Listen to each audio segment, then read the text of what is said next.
You're listening to the best of the bravest. Interviews with the FDNY's elite.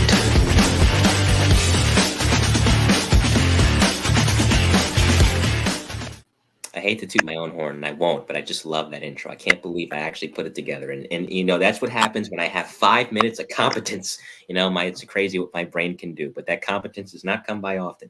And on that note, welcome to episode 193 of the Mike the New Haven podcast, volume 21 of the best of the bravest interviews with the FDNY's elite. If you haven't checked out 192, that was volume 17 of the E-Men inside the NYPD's emergency service unit with John Bushing. John was originally with the Transit Police's emergency rescue unit. Then when the merge happened, he went to 7 Truck in Brooklyn, but he was also a volley out on Long Island too, and even a chief at one point in his company out on the island. So he has the benefit of serving in both capacities, and he was a good man to talk to.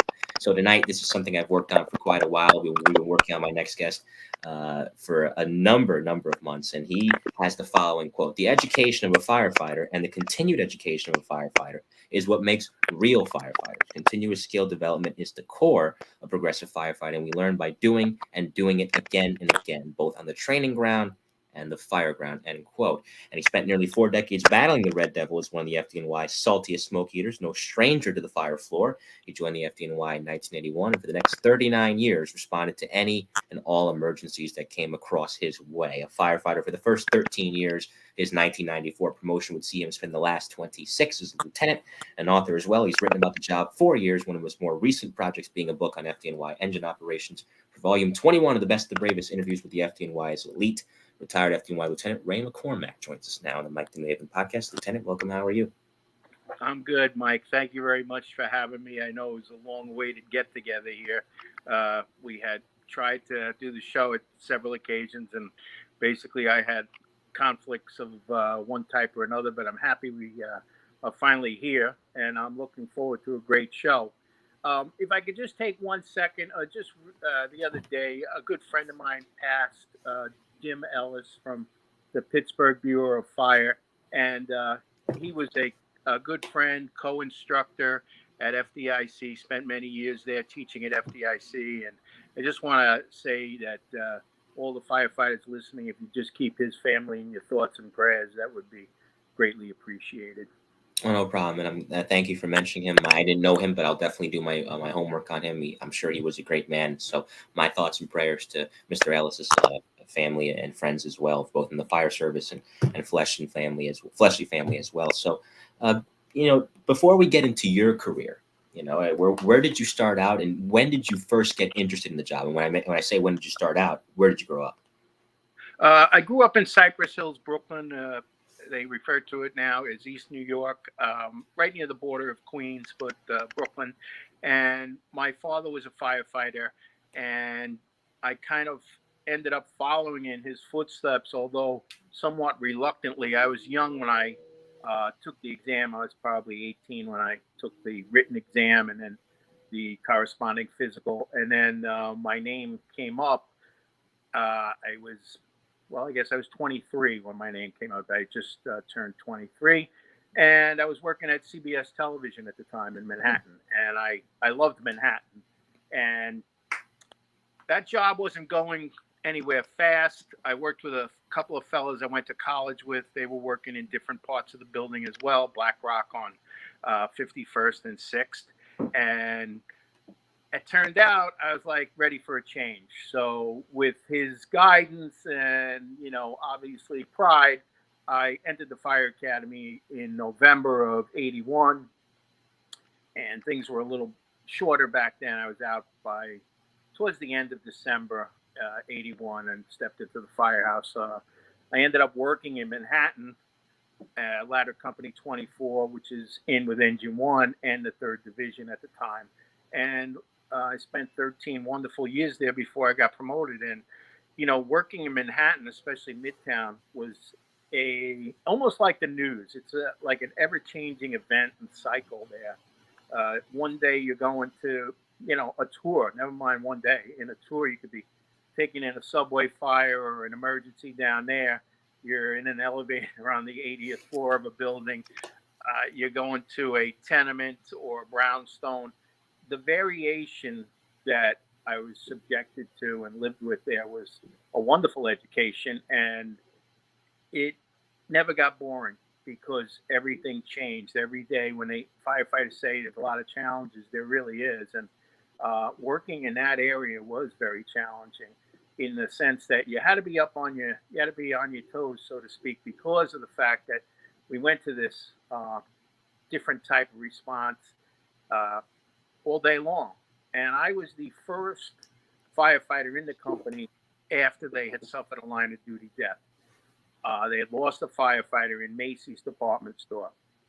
And I can recall one time we were in Macy's and we had gotten the alarm in the middle of the night and it came in for a fire in Macy's. And sure enough, slide the pole, we're there in like, a minute or so.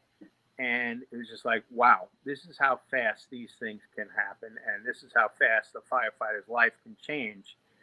That fire turned out to be non-life threatening, but the point is, things happen that fast in the fire service, and it's a very dynamic field. It can be punctuated by some boredom, obviously, but most firefighters love the job, and they love the close-knit camaraderie that comes with working on a team day in and day out. And it's like any team. You want the team to be good. You want the team to be high performance. And firefighters, when they put in the time and effort and they want the respect of their fellow firefighters, they'll do the work to make sure that they come out on the high end of the batting order, so to speak, because you don't want to be looked upon as someone who's not pulling their weight. I don't think any firefighter with self-respect wants to be seen as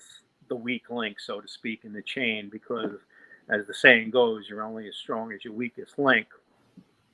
But, obviously, like you said, 4 decades in the FDNY, you get to see quite a bit. And some of the funny things that happen in firehouses still occur. There's still plenty of time for, good jokes and humor. And although that may have tempered over the years a little bit, it's still the same. There's always the characters, the firefighters that have the funny stories or have a way with words or telling a joke. And those people, they just stay with you your whole career. And you need a little bit of that as well. Oh, of course. And for those of you that have a question for Ray, fire away in the chat. Quick shout out to those of you watching already: Christian Williams, Joe Maliga, the Pranzos, Peter and Raquel, of course, Peter, an author, retired NYPD street crime lieutenant, Maui Swift, and Trucker Steve. Thank you guys for tuning in. Like I said, if you get a question, fire away. If I don't get to it right away, I will. So let's go back to the training aspect, because you and I were talking off the air before we came on that the way it's the same fire department, but these boroughs can be cities within themselves. If you were to break New York City apart, each city would have well over 1 million people, if not close to it. The way you train in Manhattan is different from how you train and drill in Brooklyn. The way you train in the Bronx and drill in the Bronx is different from how you do it in Queens. The neighborhoods are different. The buildings are different. The demographics of people certainly can be different. So really, and I think Mickey Cross, who was also in a 24 truck as well, mentioned this when he was on, that it's not even in 24 trucks area, it's not even the fires that you handle, and there were certainly a lot of those. It's the non-fire emergencies. He can recall, and I'm sure it's the same thing for you in your 13 years there, more of the non-fire emergencies than the fires themselves. Well, yeah, certainly Midtown and Manhattan specifically, I would guess, seems to have more of a concentration on emergencies. I can tell you one time, I was going back before cell phones, so we had gotten this woman out of an elevator in the lobby of her building. She had been in there overnight because there was no way to get in touch with anyone. Finally, somebody entered the building and realized the elevator she was in there. Anyway, she got out, but she literally collapsed once she walked out of that elevator because she was just emotionally drained. And granted, elevator emergencies happen citywide, but when you go back to those days, boy, things were really hard because there were no cell phones. We weren't getting these almost instant notification that we get today, and maybe a little bit simpler age, but fires were more developed a lot of times because of that fact. And things have changed. The building construction industry has changed, and like you said, different boroughs concentrate on different things. If you're working, and this is an interesting thing that I found out when I was teaching at the fire academy before I left, was how many of our firefighters work in an area that is proliferated with private dwellings, basically 1 and 2 family houses. Now, they are a scarcity in Manhattan, obviously, but in other areas of the city, the Bronx, Staten Island, Queens, Brooklyn, this is a fairly common housing type. And it was just interesting to see how many firefighters called that their bread and butter, so to speak. Whereas Manhattan, you can have your high rises and everything else like that, but multiple dwellings is pretty much where it's at. And they're a fire unto themselves. Obviously, years ago, back in it was probably 84, maybe 85, we had gotten a friend of mine into the company, and he had come from an area in Queens, and it was kind of slow where he was, and he wanted to change, so he transferred into the house, and he came there, and we were on a bit of a busy streak then, and we were catching a lot of fires, and he had never really been to a fire in a multiple dwelling. He had been to a couple of private home fires, but not much, and just the amount of tasks and everything is just multiplied. When they talk about multiple dwellings, they're talking about multiple problems as well. And all the New York City firefighters learn how to do multiple dwelling fires. It's not like they don't know how to do them. They do. It's just the fact that every area is definitely different. It's almost like all politics is local, all firefighting is kind of local as well. Yeah. And what's the old saying that you hear in real estate? Location, location, location.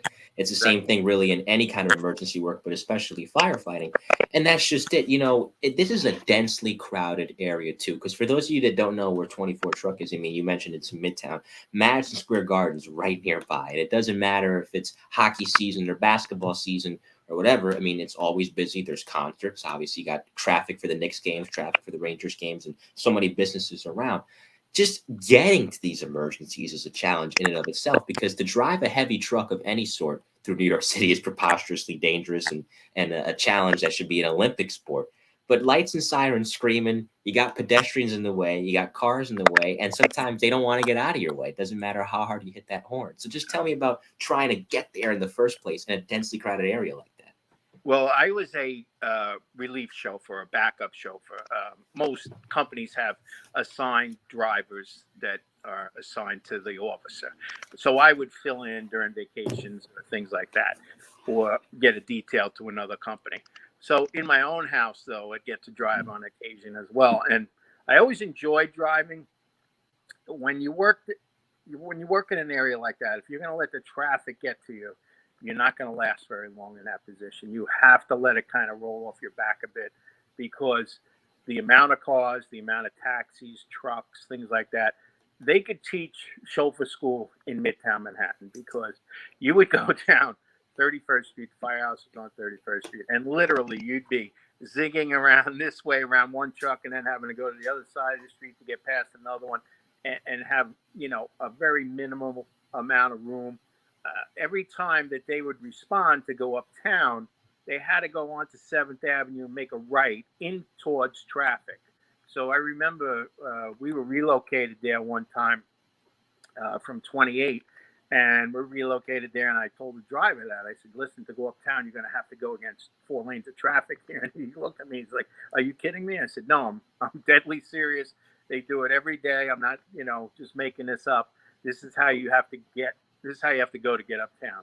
And, we did. And, his driving experience was a little different than what we had done in our neighborhood. But I always loved it. One of the things I would tell my new drivers was things that I learned there when I drove. We had double lane streets like 34th Street and 23rd Street and 42nd Street. Those were the common bigger streets we would hit. And I would say, listen, if the traffic is backed up on our side and we can't get down, it's 2 lanes are blocked, but the other side is clear, you have to jump over to that other side. And you have to take control of that lane early. You can't come all the way down to the end of our lane and find out now you jammed up and other people are driving in the opposite direction of us now, and we can't get out. We can't get locked into this spot. I'd say, get into the opposing lane, take it, take it all the way down to the light. We'll get through the intersection and then we'll go back onto the correct side again. But you had to do that early, because if you didn't own that lane, you would never get into that lane. And it's very hard to do that otherwise. So driving was interesting. I thoroughly enjoyed it. Look, there isn't much, there isn't a thing that's much more fun than being on the wrong side of the road with your lights and sirens going on as you're zooming down 42nd Street. But we had great drivers, and the FDNY still has great drivers. Our accident ratios are very low, considering all the responses we do. And, that's a tribute to their training and the fact that they're heads up and they pay attention. No, of course. And you know something? There are two things that I was told when I asked these guys this question. And I'll give you the first one. It's Paul Hashagen from Rescue One. And he said, you know what, to your point about traffic, he's like, you're going into traffic, on the right side. These people that are in front of you, they hear the truck, but they don't know where it's coming from. They hear it. So by the time they see you, okay, they know to get out the way. But generally, they're not going to make room until you're right there behind them. You go into opposite ends of traffic, opposite lanes. And his exact words were, they're going to make room because they see this big red truck bearing down on them. They're like, whoop, and that applies anywhere, but especially in that city, you need to do it. And the other thing was what Tim Brown from Rescue 3 said, which was, and I apply this as I drive myself. I just got my license not too long ago, soft hands, because anything can happen at the roadway at any given time. Sometimes people don't hear you. Sometimes they're in the intersection. Sometimes you got to swerve around them. And if you jerk the wheel, it's not going to be good. But as Tim said, soft hands. And that helped him in driving Rescue 3. Now, as far as, the runs of that time, not even just high-rise ops, but you mentioned private dwellings. You mentioned there's a lot of businesses too, what's in offices, paper. So as far as the training of in terms of the materials that are in this building, not even what the building's necessarily made of, given the area you started your career in, how much emphasis was put on that? What was actually in the fire load, so to speak? Yes. Well, of course, it would vary. We had office buildings. We had some unique area by us. We had the flower district. We had a lot of jewelry factories where they had ovens, I guess they would be called, where they would melt the metals down and mold them again, and the raw products. And then we also had the fur district. So we had a lot of different businesses that had obviously different types of stock in their buildings. I remember we had a fifth alarm one night, an electronics store, and we had fire in the walls. It was in the basement fire. We were on the first floor, and I remember having to move all these boxes, probably television boxes, I would imagine, all different kinds of electronics that were still in boxes, just to get us access to the walls to open them up to see if they could apply some water in there. But no, Manhattan, another time we were in a hotel, and I forget why we were there, but the person opened their room door, and inside were 50 boxes of goods that they were going to be getting on, I guess, in a truck eventually. They had bought them. There was a lot of wholesalers in the area where you could buy all these trinkets and different things, basically like dollar store goods, so to speak, cheap things, and all in plastic little containers and everything. And they literally had this stuff in their rooms awaiting checkout.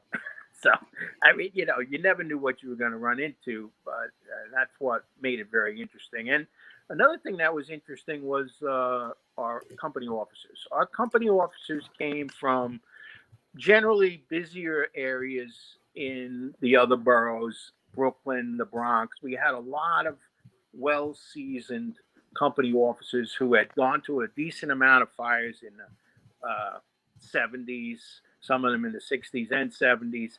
And they did their stint in Midtown, and they loved it. And it was a blessing to have them because they had so much knowledge, and they just loved the excitement of the area. And it was wonderful to see. When you have officers that enjoy where they are, that trickles down to the firefighters as well. Because if you have bosses that are unhappy, it's just not a good house to live under, so to speak. Well, tell me about that, and I want to get into where you began writing and where that spawned for you, as far as writing about the fire service is concerned. But just to your point about bosses, I mean, we'll get to the meat and potatoes of your promotion in '94 a little later. But you're watching these bosses naturally. You're observing how they go about things, and you're picking up on things that are good qualities to emulate, and maybe qualities you don't want to emulate, qualities you'd rather avoid. When did the thought process of taking the lieutenant's test first enter your mind? Hmm. Well, they gave a lieutenant's test about I believe 5 years after I got on. And there was a mantra that went around, at least my firehouse, that you should have 10 years on the fire floor before you become a boss. And I understood that completely. And for me, I wasn't ready to be an officer at that stage of my career. So the next time, it was probably closer to 10 years when the next test came out. And by then, I was ready to try something new to expand my horizons a little bit. I didn't want to leave where I was to be a fireman somewhere else. I had that opportunity when I went to chauffeur school. Uh, the fellow I was partnered with worked in the South Bronx, and you know they were banging them pretty good back then. And I was like, look, I said I could go there if I wanted. It's nice of you to ask and offer, but I said I'm happy where I am, and I was happy where I was, but I also wanted to be one of those bosses that interested me. So I would say probably around the 9 or 10 year mark, I realized I had enough time personally and to go along with the mantra, but I was ready at that point. We also had the division in our quarters, which also allowed myself and anybody else who worked there the opportunity to see a lot of chiefs and to see how other officers from the division came in and would talk to the chiefs, and just this interaction of a lot of officers that didn't necessarily work in the firehouse, but passed through there for one reason or another. And, we would get to talk to them, or at least observe how they operated a little bit, or hear about them and what they were doing or wanted to do. So I think that having a division there, I know expanded my horizons a lot. Because you get to see it up close and personal, and as far as how it works, how it doesn't work, and that's when you really know if you want it or not, because everything else is just hearsay otherwise. But that's so true. To actually have the division in the house, that can paint about the clearest picture one can possibly have. And if you want it after that, well, then you're made for it. Yeah, well, that's the important part. People say this today, and it's always been true. If you can be exposed to something, then you can learn about it. But if you're not exposed to it, it's kind of like a theory, so to speak, and you don't really have a good picture of what it is. But when you see officers coming from other companies stopping by with their apparatus to check in with the chief and talk to them, and just even if you just see how someone holds themselves, so to speak, and their level of interaction and how they seem, and sometimes you get to work with a lot of different officers, whether you're being detailed to another firehouse or they come and work in your firehouse. So uh, plus the division, uh, I can't forget the chiefs that worked there. There were a lot of chiefs that worked there. There would be 4 chiefs assigned, but they probably have some fill-in chiefs as well, and they would eat dinner with us and hang around and talk. And it was always interesting to hear their perspective, because now they're many levels above where I am in pay grade, and they were very interesting. And a lot of them were brilliant men. They really were, and they kind of put the foundations down for the FDNY. And of course, I don't want to move too far along, but when you talk about writing, I would have to say that Vincent Dunn, Deputy Chief Vincent Dunn, was a big inspiration for me, because he worked in my firehouse, and I drafted an article for him to look at, and it was this long article. And he said, "Hey, there's a small segment in here that would make a pretty good article." And sure enough, I went with his advice, and I brought it to the editor of Fire Engineering, who was Bill Manning at the time, and I brought it in, and Bill looked it over. He liked it, and he said, "Listen, we're going to start this thing called the Truck Company column. I think this would be a perfect piece for it." So it turned out it was the first article under that heading that they ever had, and then I did another one, and then of course other people did them as well, and obviously that was a big deal. And I not only did I learn a lot from Dunn about how writing works, I also learned that, and I still follow this in the way I look at things. Taking a small piece of something is important, and extrapolating on that. And sometimes we see things where everybody wants to paint something with a very big brush, and they lose a lot of the details. And to me, the details are what makes the difference between a good boss and a really effective boss. If you skim over the details, you miss a lot. Of course, of course. To only scratch the surface is to cheat yourself. And as before I continue with that, this is volume 21 of the bravest interviews with the FDNY's elite. I have a couple of questions. I promised I'd get to them. Trucker Steve wants to know: has Lieutenant McCormack ever run a feed through a car because it was blocking the hydrant? No, I have not. And it's funny you mentioned that, because I just recently got an email, and I've been corresponding back with this lieutenant who's on the FDNY presently, and he's not a big fan of that. And so we were talking about a remedy, which is basically an angled adapter that you can put on the hose and the hydrant to kind of take the kink out of that turn. That's kind of the reason why a lot of times they are forced to do that, because of the fact that to run it against the car, we'd have a severe kink in the supply line. But I don't know that it's the best look for us, to be honest with you.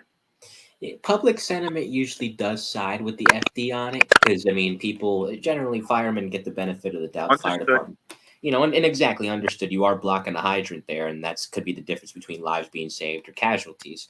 But if there's an alternative, hey, there's always ways to tweak the fire service and amend it. And if that's one of the ways they can do that, then hey, I'm not going to say no to that, and I don't think anybody else would do well to say no either. But the other second question here is: hello, MC. Thank you, Joe, for the question. Did the lieutenant, as he drove, ever see sparks on the side of his truck? No, I left that for the officer to look for. There you go. We'll say allegedly. And another question here from CFD. It just came in 335-346, and he asked, or she asked, ask the Lou what's his take on SOC. We were talking about SOC, I think, off the air. Fan or not, he says, or she says. Oh yeah, I don't have any problem with Special Operations Command. We need people to work in the rescues and squads, and they receive a lot of additional training. And there are spots that they are put in that some firemen would definitely feel uncomfortable doing. One of the deputies that I worked with in the 3rd Division always felt that they were really putting it on the line at times, and they were given the assignments that would do just that. They had probably another alarm one time in a high rise not far from the firehouse. They had a large electrical generating station in the basement of this high rise, and they eventually sent the rescue down with one engine as well. And the officer from the engine told the firefighters, if you let go of this line, you're probably going to end up dying, because you're not going to be able to find your way out of here. Do not let go of this hose line. And that's a pretty severe thing to say to someone as you're bringing a line down a flight of stairs to go to this heavily hot and heavily smoke charged environment. And he was 100% right. If you got lost, you were done. And they put the rescue on the line with them in an attempt to put this out, and they didn't put it out, but I have seen the rescue operate in conditions that a lot of firefighters would have a difficulty doing, because of the nature of like confined spaces and things like that. So I don't have a problem with it. No, it's you know what? It's kind of like a Swiss Army knife. You need a department, especially in the city of New York size, to be well versed in everything, a jack of all trades, if you will. Technical rescue, confined space, all of that is essential because you add that in with an engine company's expertise, a truck company's expertise. You get a good operation, you get people that are able to get out safely, and get firemen that are not hurt and are not killed, or at least the chances are dramatically reduced. Now, to go back to riding, the truck company column, I should say, not trunk. It's interesting because all these columns by first responders, police and fire alike, are written through experience, not just any kind of experience, but sometimes pain. Chief Dunn mentioned this when he was on Getting Salty a while ago. Really, he wrote a lot about collapse. I think he still does. He really focuses on collapse. Why? Because he was at that fire where there was a roof collapse. I believe what it was, the 23rd Street fire, where 12 firemen in 1966 were killed. He was there that night, and that changed his life forever. He still has vivid memories of that night. So even though you didn't go through something as traumatic as Chief Dunn did, what were the fires where maybe people were hurt, if not killed, if any at all? And if there's none good, that made you, especially focus on a certain area in that truck company column? Well, my truck company column was not very exciting. It was okay, but it wasn't about life and death. But one of the things that I got from it was that to be prepared is very important, and every firefighter knows that when they come into work in the morning or the evening, they get their apparatus prepared, they lay out their gear, they get themselves prepared, and preparation is basically what kind of turned me on to being more in tune with the job. A buddy of mine had been detailed to another ladder company. And in those days, we didn't have a lot of shelving in the apparatus. It was just kind of open cabinetry, so to speak, maybe an occasional shelf, but not much. So he came back and he talked about how organized this apparatus was. And I kind of looked at our thing and I was like, man, yeah, we got a bunch of tools here just laying on top of other tools. This is not good.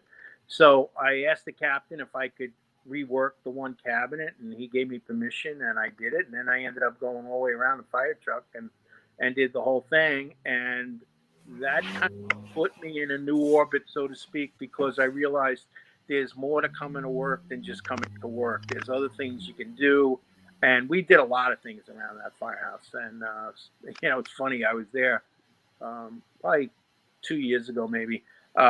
Stopped in. I was going to something at Madison Square Garden. Stopped in, and sure enough, they had a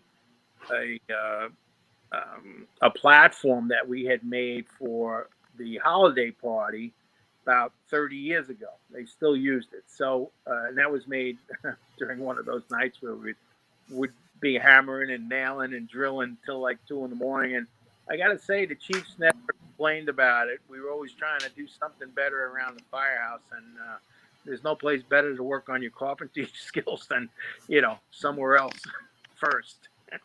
Of course, before you bring it home. Now, of course, I will get to your promotion to lieutenant in 1994 in a moment. But, in 1991, of course, you had one of the greatest rescues, or participated in one of the greatest rescues in FDNY history. Ed Dolan, before I get to that clip, does say, I wrote for fire engineering for the last 3 years also, about an article every 8 months. I can't write on anything unless it really excites or interests me. Is that common? Do you have the same issue? Thank you for the question, Ed.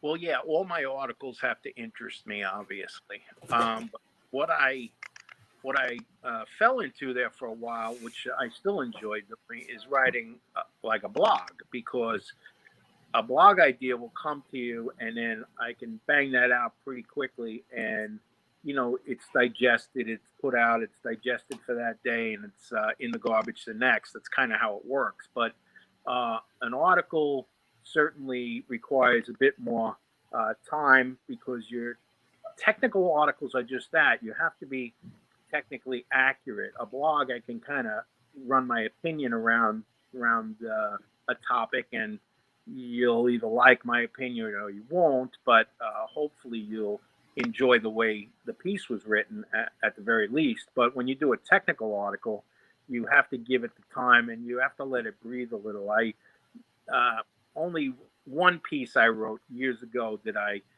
bang it out, edited it myself, and sent it in like 2 hours. But that was just a list. And I'll tell you a little funny story about that. So, 50 ways to improve your personal safety. So basically, I had to just list 50 things, and I did. And a deputy chief in my division, boss, read it and wrote 49 and sent it around to the firehouses. Well, I was happy that he sent it around, but you know, basically what he crossed off was wearing a hood. So FDNY was not wearing hoods at the time.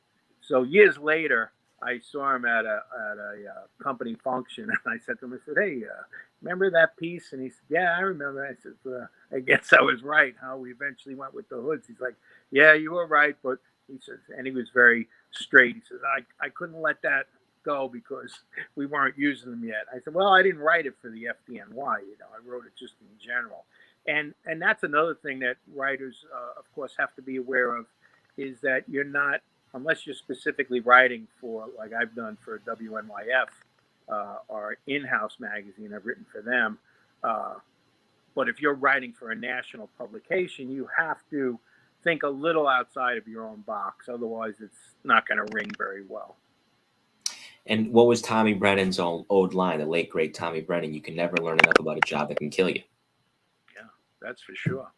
And that is, that is a mantra, although many don't know it, but they know it in their core because there are a lot of firefighters out there trying to write or talk about, maybe they don't all write. That's another thing, that there are a lot of people who do not write anything, yet they are good instructors and, give good classes and help firefighters along. But the writing component is an age I grew up in, and it's not necessarily everybody's cup of tea, so to speak. No, of course. But for those that choose to take it up, we give a lot of credit to them, because these thoughts are thoughts that a lot of people, as you kind of just alluded to, have, but they don't necessarily know how to transmit them. So when you have somebody that can adequately and accurately transmit them, well, it alleviates a lot of the load that many in the fire service carry, to where they want to teach it and they want to put it down so that it's kind of archived and immortalized forever, if you will, but they just don't know how. So penmanship is a gift. And it's something that I certainly wanted to bring up on the show, and I didn't want to ignore Ed's question. So thank you, Mr. Ed Dolan, for submitting it. Now, May 14th, 1991, again, one of the great rescues in FDNY history. It involved you, the late Patty Brown, who was lost on 9/11 from Rescue 1 at the time, and Kevin Shea, also of Rescue 1, who was injured at the World Trade Center bombing of 1993. Here's the clip.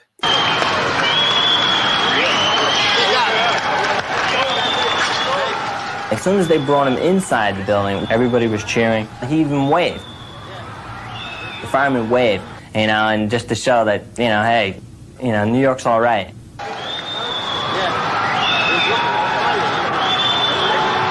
All right, he's in.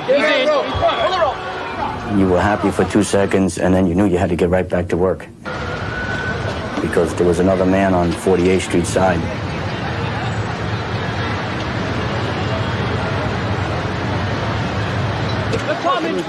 Kevin now took firefighter Barr's position and hooked himself into the rope. Hold on.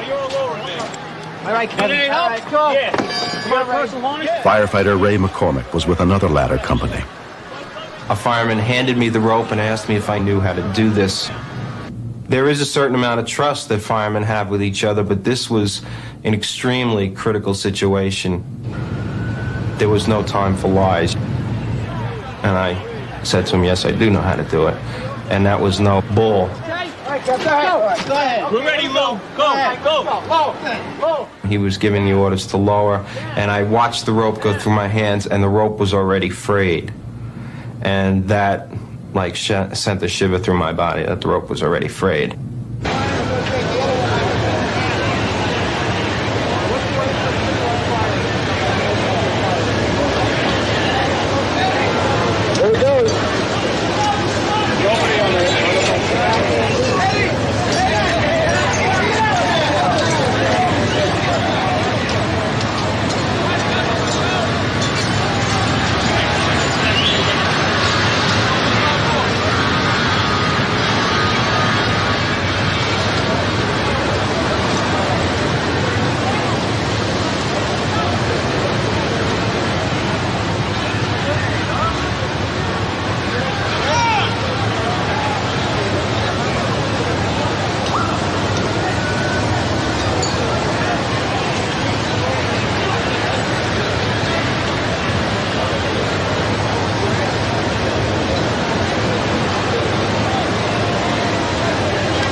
more, another few feet.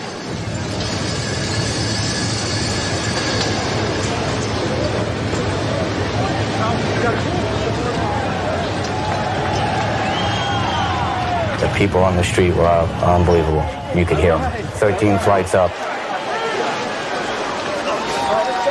It just kept getting louder and louder. You know, you were rocking a sick mustache back then. You're rocking a great beard now. For those of you, and I'll let Ray take it away in a second, that will listen to this on the audio version and won't watch it on YouTube. Kevin Shea is being lowered on that rope, and Kevin Shea, it doesn't matter what gear you're wearing, he could have had all the protective gear in the world. You fall from a height like that, at best, and I use that lightly, you're going to be seriously injured. At worst, you're going to die. So there's so much pressure there. You knew how to do it, but even then, it sends, as you said in that clip, shivers down your spine. Getting in there and not even having time to think. Do you think that's what helped you in this rescue? I don't know if that helped me in this rescue. When I got up there, one of the things that was interesting is that not everyone had a harness back then. For some reason, I was working the day they were giving them out, and I got one. Kevin had one, obviously, but not everyone had the harness. So I actually thought I was going to go over because I didn't know what had taken place. And when I walked up there, that all went on before I got there. So when I asked Lieutenant Brown at the time, do you need any help? I actually thought I might be the one going over because I had the harness, but it turns out they wanted me to lower Kevin. So I basically jumped into that role. And I also knew that the rope was not connected. It wasn't tied off at the other end, which is part of the safety procedure because it had been changed. It had been revamped because we had experienced a double fatality with 2 firefighters up in Harlem.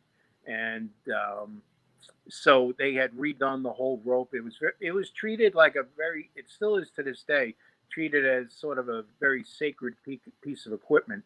And each company has one. The engine has one and the ladder company has one.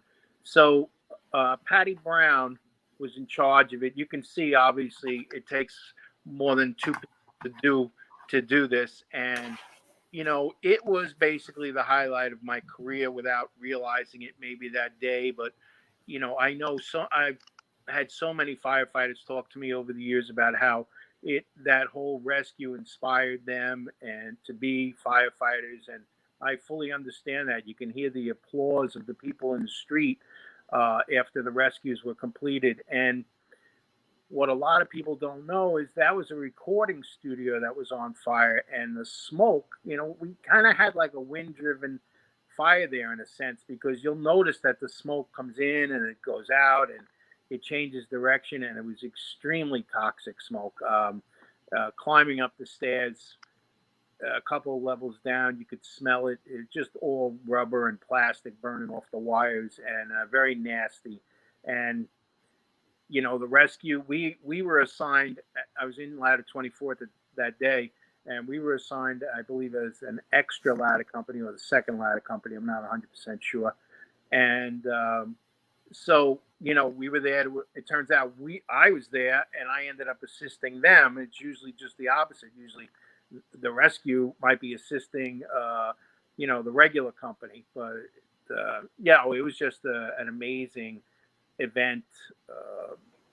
You know, unfortunately, some of those firefighters aren't with us. Some of them were killed on 9/11. But that day is an iconic day for the FDNY, and it put us on the map, so to speak, because it showed, you know, bravery. There's plenty of, obviously, firefighters are brave all the time, but I think it just put on display our last-ditch effort to get someone, and that's what that rope is all about. It's like the last way to get someone, and we did it. We did it twice, and it was very successful. William Kennedy, who was a longtime police officer and later sergeant in the NYPD's emergency service unit. At the time, he was in Truck 1. And he was saying I was on scene for that rescue. It was very impressive to watch. So you see, you even got ESU guys giving you credit. Billy's a good man. Billy's a good man. He supports the fire department too. I'm sure he'll be on the show soon. So thank you, Billy, as always, for tuning in. And it is just that. It is, as you said, a sacred thing because, and it goes to show, as you also just highlighted, the lengths the FDNY will go to. And what's more impressive, and really firefighters everywhere, is are these relatives of yours? Are these close friends? No, complete strangers. But you were willing to potentially risk your life, brave all that toxic smoke. Kevin, same thing, going over the roof, not once, but twice for strangers. And it's something that just reminds you of not only the good of the fire service, but the good of people too. Yeah, for sure. So, getting promoted to lieutenant in 94, and we're talking Ray McCormack. This is volume 21 of the Best, the Bravest interviews with the FDNY's elite. You had some time in the 16th Battalion. You mentioned watching the division at work and speaking to some of the commanding officers that would come in through there and getting their take on things. And then you get your chance to go to an actual company. Nothing against the 16th Battalion, but you're kind of rotating around. You get Engine 69, Harlem Hilton. So in 1997, by that point, as a lieutenant of 3 years, they're trying to get to know you. You're trying to get to know them. And even if you have some familiarity with them from maybe seeing them on a job or two, it's different than being in the house with them day in, day out, tour in, tour out. So that night before, as you were game planning, if at all, what was going through your mind in terms of, okay, when I get to Engine 69, I want to do this, this, and this, and I want to make sure I don't do that, that, and that? I would say the latter. You definitely don't want to do something that would ruin your chances of because you love that place to stay there. So I would think you have a soft approach to things, and basically you're there to learn. I'll give you some backstory on going to the 16th Battalion. I had gotten Daily News Hero of the Month in September, and I was in lieutenant school at the time when the Daily News gave me the award. So they gave me time off to go to the ceremony, and I was there, and there were a lot of big chiefs there, and I had talked to my captain at the time about, where should I go? What do you think? And I had gotten some great guidance from him. He had been an officer and a firefighter in the 16th Battalion, and I kind of knew I wanted to go up that way. So anyway, as it turned out, I believe it was Donald Burns asked me.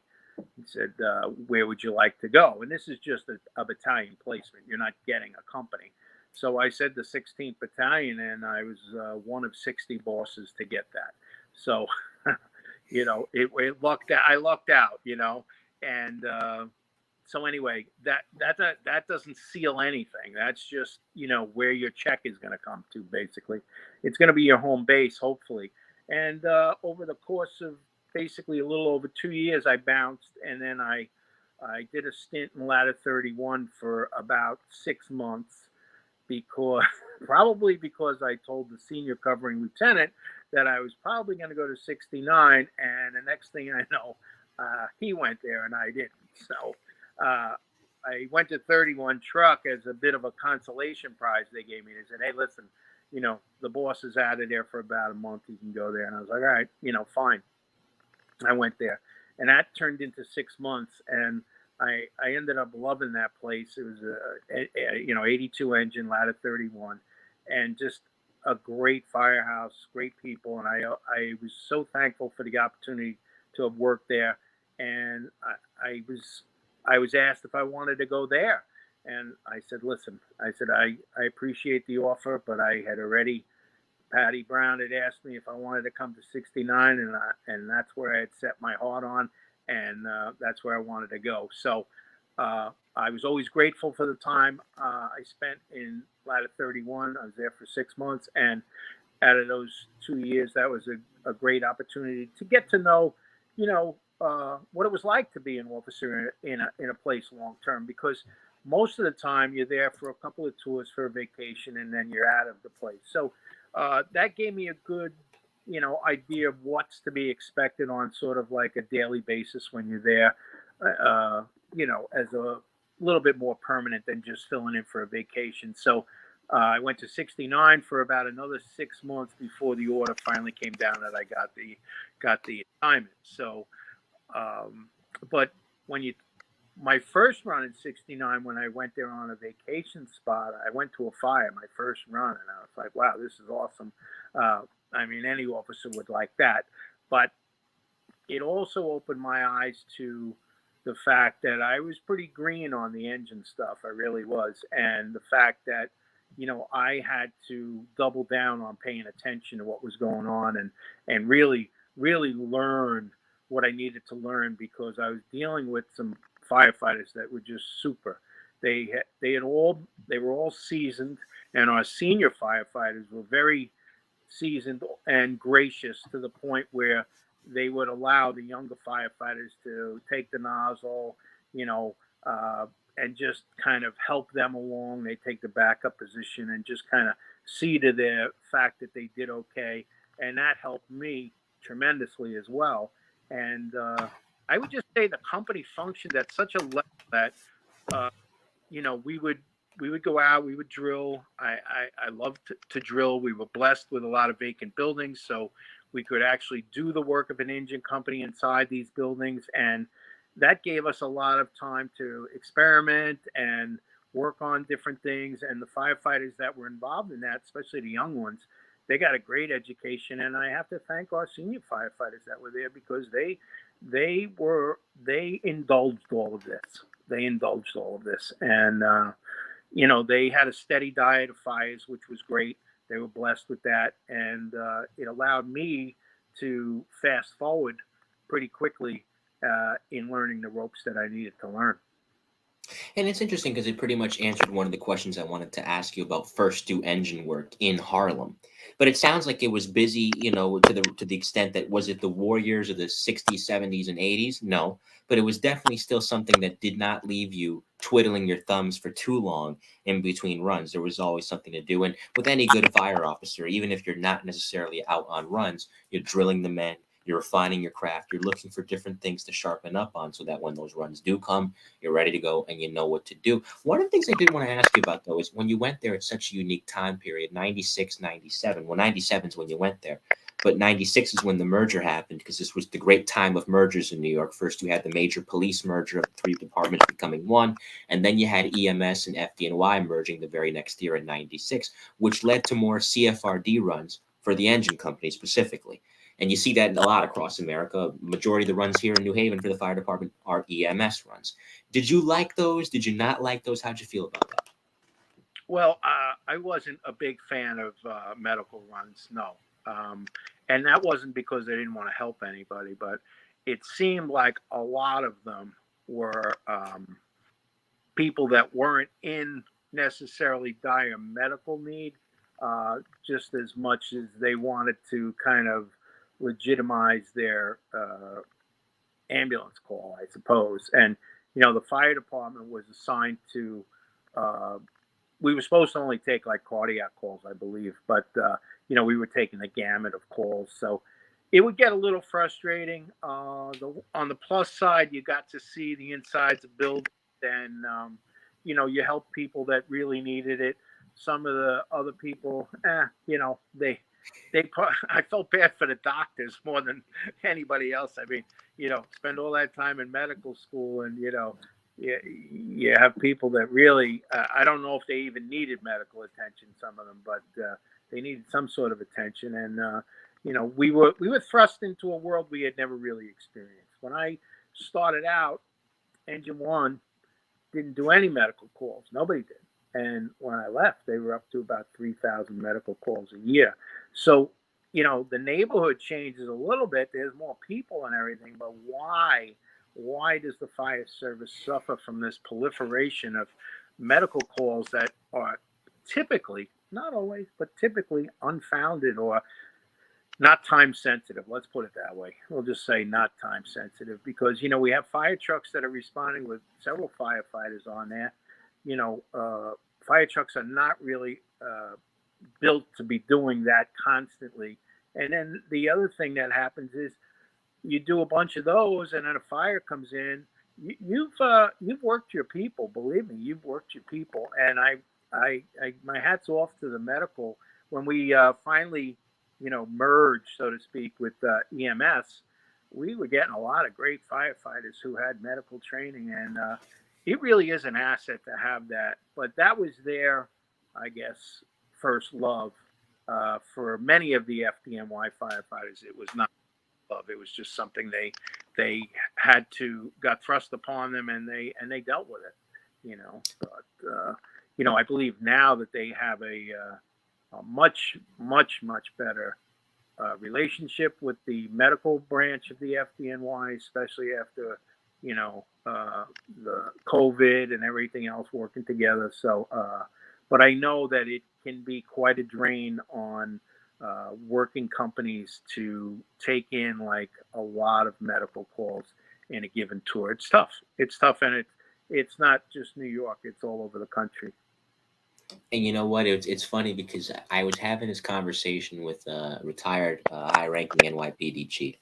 I won't name him, but he was saying that there was a big debate there briefly when EMS. It was clear that EMS was going to merge with somebody. That they were thinking about, the NYPD was thinking about taking that ambulance corps under them, because if you go out to think, it's either Suffolk or Nassau County, the police department runs the ambulance corps out there. I said, so why didn't you take it? He's like, we didn't want to foot the medical bill. That's why they said to the FDNY, the NYPD and the FDNY sometimes fight on a lot of different things. They're like siblings. They love each other, but they'll fight about certain things. Yeah. That's why they gladly said to the fire department, here you go. You have at it, Yeah. And yeah. No, it's it is what it is now, and it's just I don't know exactly, but from what I've heard, it works a lot better now than it did initially, of course. And EMTs in the FDNY's EMS corps will use that as a stepping stone to becoming firefighters in the FDNY. So they cut their teeth there, they hone their craft, and then they make the step up. So it's a bit of a proving ground too, which I think further incentivizes these young guys and gals coming up.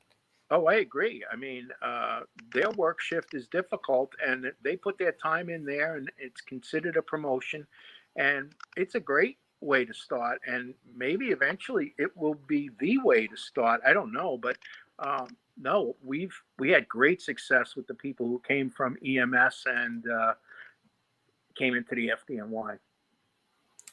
I'll ask you briefly, going back to your writing for a moment. 9/11 comes and there's the devastation of New York City, Washington as well, and the fire service was hit with devastation that I think even almost 21 years later we still can't quantify, because it's the expertise, not just the good people, but the expertise with that. Think about how much lecturing Ray Downey did.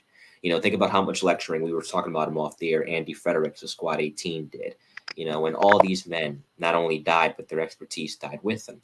And I'm sure you knew a lot of them. You talked about them in some of your FDIC speeches. So just tell me about, well, first your experience that day, but also writing after that day, when now, in addition to the natural enemy, which is the big red devil, as I was alluding to when I was introducing you, there is now hazmat, there is now terrorism, and its correlation to the fire service and how the fire service can be prepared for it. All right, so I'll give you my 9/11 story. I worked the night of the 10th, and I was scheduled to work the day of the 11th. So on the night of the 10th, I got a phone call from my wife saying that she didn't feel well. And I said, all right, well, what's wrong? She said, I'm nervous. And I was like, all right, you're nervous. So she had this home blood pressure cuff, and she had taken her blood pressure, and it was rather high. We had two firefighters from Sacramento that were paramedics that were eating dinner with us, and I mentioned it to them, and they were like, oh yeah, it's kind of high. So I said, well, just let me know how you feel later. And anyway, we get a call. I come back, and her girlfriend has called me. Now this is like highly unusual, and she says, Ray, you have to go home. So I said, all right. So I told the chief, I said, listen, I'm going to go home. If everything's good, I'll be back in the morning. So he cut me loose, and they made the appropriate notifications, and I went home. And coming back in that morning, I turned my scanner on in my car, and I was late for work. I got pulled over for speeding. He let me go, and I was just running late in general. And so I think I hear this guy say that a plane has crashed into the Trade Center. And I'm like, really? So, I'm like, oh, and then somebody else says, send us every available ambulance you have. And I'm like, wow, that's crazy talk. What the heck?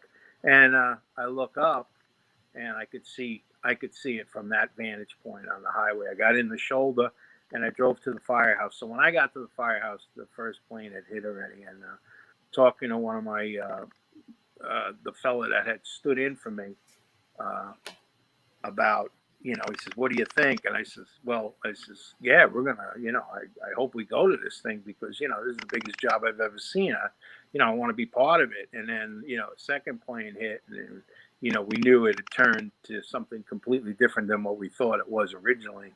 I never thought what would happen, but and then I was held over that day. I worked that day rather, and we took in some runs, and I just remember wanting to be available and get the runs over as quickly as we could. We had a food on the stove up in Washington Heights, which was a little bit of a ways for us to go, but companies had moved around that day. We didn't move. They didn't take us. They pulled companies up to 125th Street. We were on 143rd Street, and we were in the firehouse. They didn't activate us to go down there.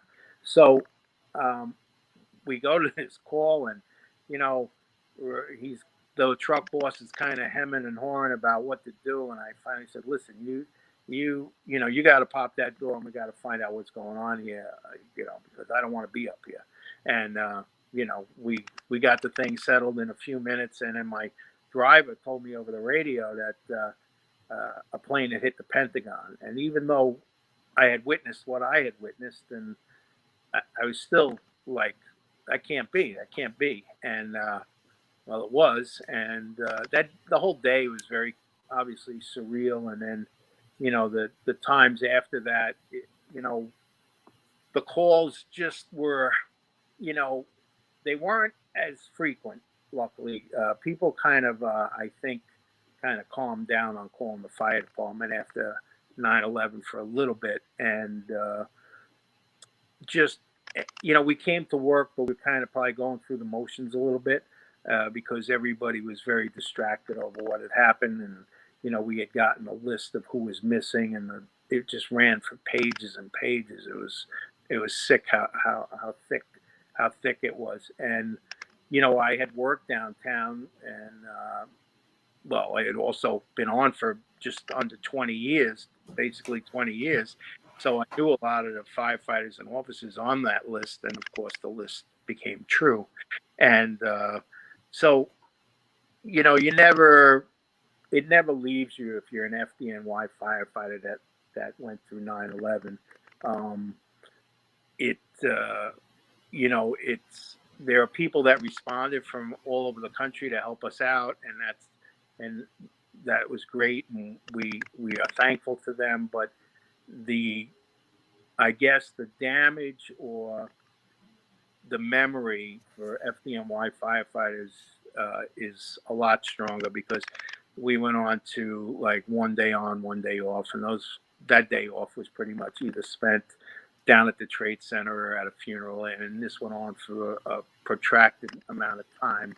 So, we lived the experience every day. Our families did too, because, if you survived, you were away from your family a great deal after that, basically between, like I said, going to wakes, funerals, working at the Trade Center, things like that. So it was something you wouldn't wish on your worst enemy, of course, but the FDNY got through it, and those members will never be forgotten. And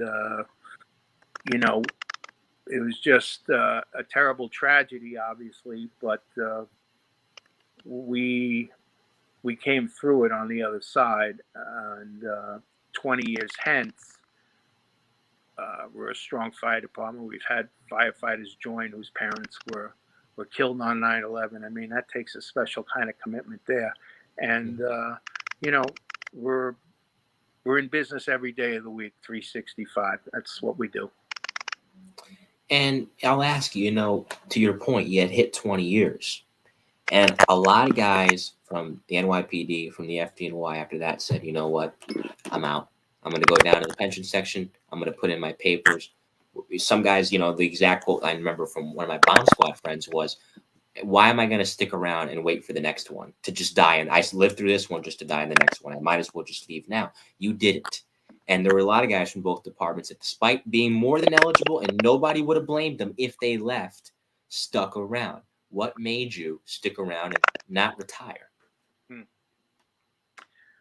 Well, I mean, I guess I kind of, you know, just loved the job, and I just didn't want to be defeated by that either. I wanted to move past it as best I could, and I think I've done that reasonably well. Not that you don't remember, you have total recall, but and you have emotion about it, obviously, but I think it's just important you had to live your life. You had to be, if that's what somebody chose for their life, that's great. It just wasn't for me. A good friend of mine, a buddy of mine, was considering leaving, and you know, I wouldn't say it was like talking someone off a cliff, but you know, we did talk to him. I talked to him about it. Give it time, because time does heal wounds. It really does. And he didn't jump on it right away. So, and he stayed on for till 30 years or so. So he put in like another 15 or whatever it was. So, it just wasn't for me. I wanted to stay. I love the fire department, and we had a lot of turmoil. I didn't think it was, leaving kind of just adds to it, so to speak. You know what I mean? But like I said, it wasn't for me. That's all. Accelerating ahead to 2007, you go back to a ladder company. You had a great decade in Engine 69. You kind of refined your craft as an engineman. You mentioned earlier you weren't too familiar with engine work. Not that you were a novice, but you'd always been a ladder company guy. So now you're going back to your roots, and that's where you would finish up. For the audience that may not be familiar with the geographic area that 28 Truck is in New York City, where is it, and what did you enjoy most about working there? Well, 69 and 28 in the 16th Battalion were all in the same firehouse. They're in Harlem. West 143rd Street in Harlem, which is a section of Manhattan, Upper Manhattan. And their response area is actually rather small. What did I like about it? I liked probably the directness of the calls. When I worked in Midtown, we would spend a good amount of time trying to find the source of smoke and why somebody called. But in this type of area, we had multiple dwellings, of course. Things were a little bit more cut and dry. And I can remember one of the first times I was covering up in Harlem, we had a fire in the Apollo Theater. And it turns out it was in an office, a room, not a big room, but we had smoke migration throughout the place. And I was a pretty new lieutenant at the time, and I was watching the firefighters, and some of them were very frustrated over the fact that they couldn't find this thing right away. And I was like, wow, this is kind of like right up my alley here, something we can't find. And, I got pretty good at looking for fires. So I go down this hallway, and I'm feeling all the doorknobs. I had taken my gloves off. I didn't really like to wear gloves until the last minute. And so I was feeling doorknob. Sure enough, I come across this really hot doorknob. I go, I think it's in here. And he popped the door, and sure enough, it was in there. And, it just, but up there, things were a little bit more cut and dry. The other thing was that the engines were required to really do some good work, which they are required citywide. I don't want anybody to think I don't think, all the engines have to do good work, but multiple dwellings means multiple headaches. And, when you go to the 6th floor of a multiple dwelling that has, half landing return stairs, you're almost dizzy by the time you get there with all the turning you're doing. And the engines, they would bring their lines up, and, they'd be up there in a flash, and we wouldn't have a lot of room to flake out the line, but they'd find it. And, I never had an issue with how they operated. And we'd bring a line upstairs, and they'd be doing the same thing in heavy smoke condition. And the firefighters were just really good, really good. And our young firefighters got really good because they wanted to emulate the senior firefighters, and they didn't want to be a disappointment in their eyes. It's almost as simple as that with firefighters. They want to look good to the people that are above them. It's like letting your dad down. You Yeah, know, it's right. it's the worst feeling in the world. Not even that they're angry at you, but the worst thing you can hear from anybody that you love and look up to and respect that's older than you is, "I'm not even mad at you. I'm just disappointed." Yeah. And you never want to hear that. No, you don't. That alone is motivation. So, you know, you spent the 13 solid years there, 23 years basically in that house. But you got the best of both worlds, a decade at 69 and then 13 years, decade and change. Yeah. And of course, truck 28, ladder 28. So 2020, after 39 years, you leave. And what's so unique about that time that you retired, well deserved after 39 years, is it was right at the beginning of COVID. And we were kind of talking about it earlier with what EMS has had to go through the last couple of years. There's two prongs to look at it in general. I'm not saying this is just for you, this is for anybody that retired around that time. One, boy, did I dodge a bullet. Or three, one, that one that I just mentioned. Two, man, I would have liked to have stuck around to really guide my guys through that. It's a unique time. It's a unique challenge because unlike 9/11, you know, it's not one place where the emergency is happening. It's everywhere. And then there's C, a combination of both feelings. What was yours? Well, it wasn't B because I was I guess glad I dodged the bullet. But what happened was I was at the fire academy at the time, and I had gotten involved in doing our back to basics program. So we were teaching a combination of things, but one of the things we were teaching was how to do a standpipe stretch because we had the standpipe hose for a long time, but we never developed a stretch for it. And my buddy and myself had worked on it. We developed one. It's great. And we were teaching it, among other things. And eventually, I think it was a Thursday. We weren't working on Friday. And I cleaned off the desks. The chief says, "Hey, Ray, you mind, cleaning these desks down with a little disinfectant?" I said, "Yeah, no problem." I got a phone call on the weekend. "Hey, we're closing the academy." That was it. Done. And so I realized, I don't know where I'm going from here. I'm going to retire because, I gave it a good fight, but, things were moving rapidly. And I knew that, I was ready. I was hoping to see this other project through, but now that it was canceled, I was like, well, you're going to have to get going. And that's what I did. And, I retired right into the middle of that mess, but there by the grace of God, nothing happened to me, thank goodness. But,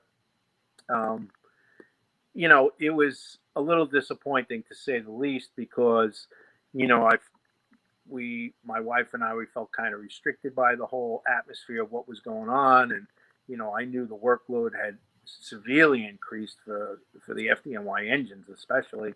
And, it's just that my time at the fire academy, I loved, but it had come to an end. So, it's okay. All things come to an end. One door closes, another opens. I wasn't upset. I just, it was just a realization that, listen, you're going to have to move on from this as well. And I gather maybe you were, maybe you weren't, where you, at 39 years, it had probably entered your mind in recent times as it was anyway, the thought of leaving. Oh, sure. No doubt. Yeah. No, I kind of knew that the fire academy at that point when I was there in 2020 was going to be my last stop. I had written the engine book. It was in its final stages. I wrote it with other people as well. I don't want to make it sound like I wrote the whole thing, but I had been given that project, and that was another great opportunity for me as I was leaving, and we did a bang-up job on it, and it's just a wonderful text. And, I was very happy doing that. And then when COVID hit, and, it was just like, all right, it is what it is. And turned in the project on the last day and retired. Well, congratulations belatedly. On to other things, that's all. Yeah, as you said, all good things come to an end. I didn't even get the chance to get started because it was funny. I graduated college December of 2019, so right before. And my plan was, okay, you're done with college now. Go get a job, Mike. I went for an internship interview at Yale New Haven Hospital, not on the medical side, on the office side of things. And I aced it. I did really well. And then a few weeks later, right when I was in the among the final candidates they were considering to get that job, right, COVID hit. And I haven't gotten that close since. So I didn't even get the chance to get started, you know? Yeah. But the thing is, you adjust on the fly, you know, so you can't complain about it. You just move on, as you said, you move on to other things and you make the most of those endeavors, which certainly you've done. You're still active in doing things like this podcast and using that chance to teach. I think you still write. So there's an opportunity. It's not like you just walked out the door and all that knowledge walked out the door with you. No, I didn't have to make a hard stop. Some people who retire end up making a hard stop. They don't have other fire service things that they can reach out for. So I've been involved in teaching probably since about 2000. I started teaching a little bit and then got progressively more and more into it. And so I have that keeps me busy, and I have something on the computer right now that I'm going to probably send in, and it'll probably be a web article.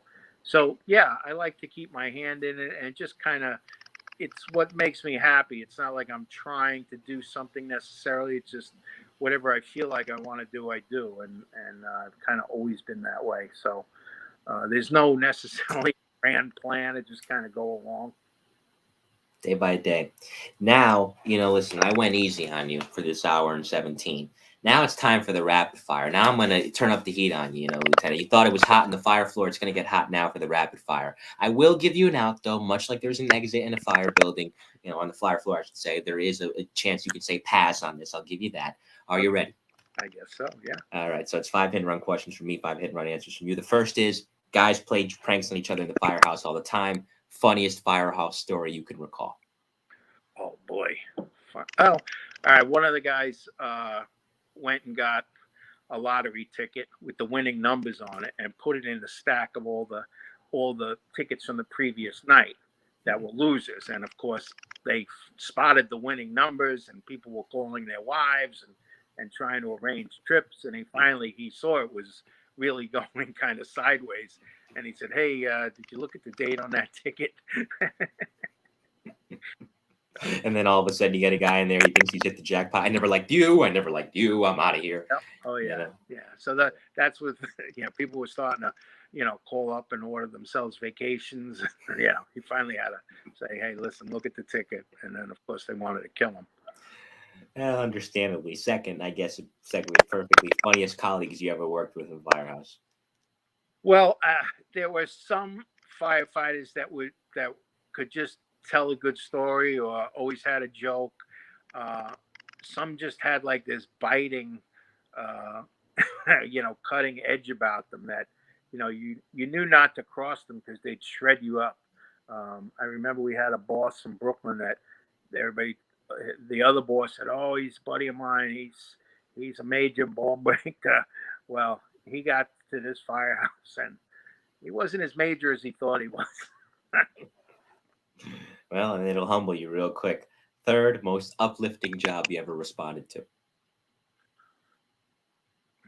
besides the roof rope rescue, of course. Yeah, no, I know.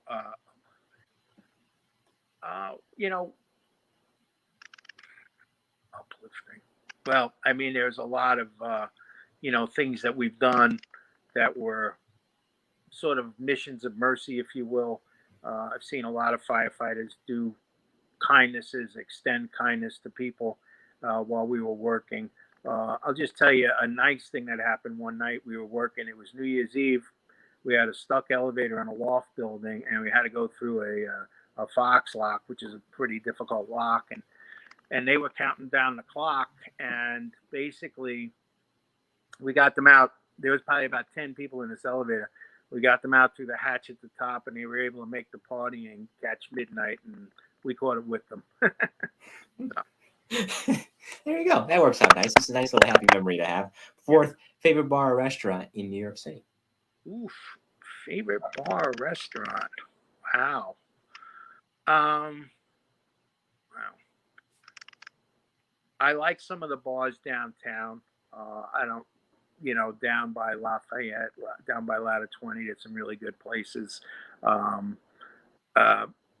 trying to think. McGinnis is on, I think it's McGinnis is on 17th Street and 7th Avenue. That's been there forever. That's a nice club. And fifth and finally, what advice would you give anybody coming on the job now?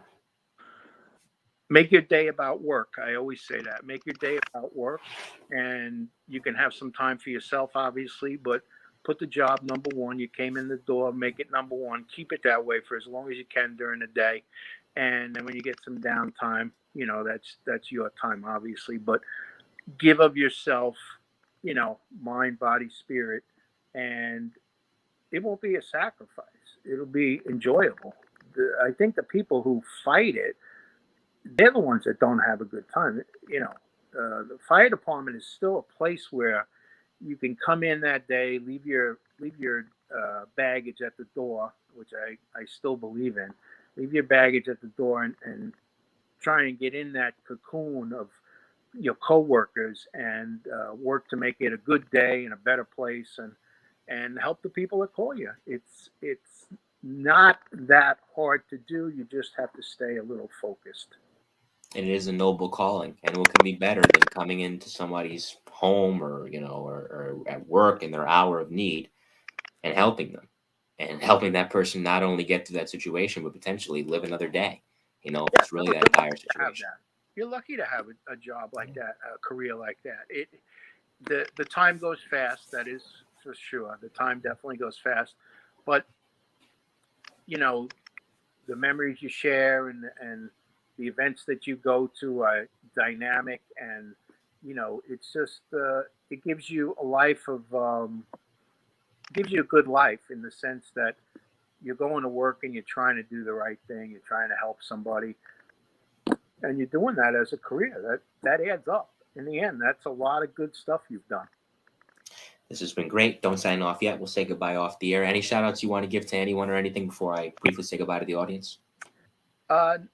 I would just, you know, wish the FDNY continued success and you know, stay safe, and all our city workers, you know, they put themselves out there every day to do a good job. And, you know, New York City's a wonderful place. And I always tell people to visit. If they talk about, oh, I've never been there, I said, come, you'll enjoy it. It's a great place. And I owe the FDNY quite a bit. And I was very happy the time I spent there. And, you know, anybody that's considering going on the fire department, good luck. I agree. Listen, I get down there. I'm 2 hours away here in New Haven. I take the train down any chance I get. Nothing like it. I love me some New York City. You don't threaten me with a good time anytime the chance arises to go down. Go to French Pizza. That's a good place. I will try to. It's definitely on my list, because that's one of the reasons I asked that question, the rapid fire favorite bar or restaurant, because in my head I'm writing it down. I'm like, okay, next time I go, I'm going here, there, and everywhere. Full palette for me. Full palette. Shout out to the audience in order: Christian Williams, Joe Maliga, the Pranzos, Pete and Richella. Thank you guys. Trucker Steve, Maui Swift, making sure I don't repeat the same names twice. Steven Zaslavsky, CFD 335 346. Ed Dolan, of course, Robert Carpenter, not Robin. What am I saying? Bill Kennedy, retired out of the NYPD Emergency Service Unit, Truck 1 primarily. John Cosgrove, thank you guys. And Dawn Marie, of course. Thank you guys all for tuning in. For those of you that will watch the replay later on as well. Coming up next on the Mike in New Haven podcast, there are only two men in NYPD history that ran both the arson and explosion squad and the bomb squad. And this Tuesday, I speak with one of them. Billy Kennedy, you're in the chat. You'll know this name. Retired NYPD Lieutenant Jerry Sheehan, who was commander first of the arson and explosion squad, and then the last couple of years from 2000 to 2002 of the bomb squad. Of course, he'll join me for volume 24 of Tales from the Boom Room, profiles the NYPD's arson, explosion, and bomb squad. In the meantime, on behalf of retired FDNY Lieutenant Ray McCormack, I am Mike Colón. This has been volume 21 of the best of the bravest interviews with the FDNY's elite. Have a great weekend, everybody. Stay safe, stay well, and let's go Yankees. Take care.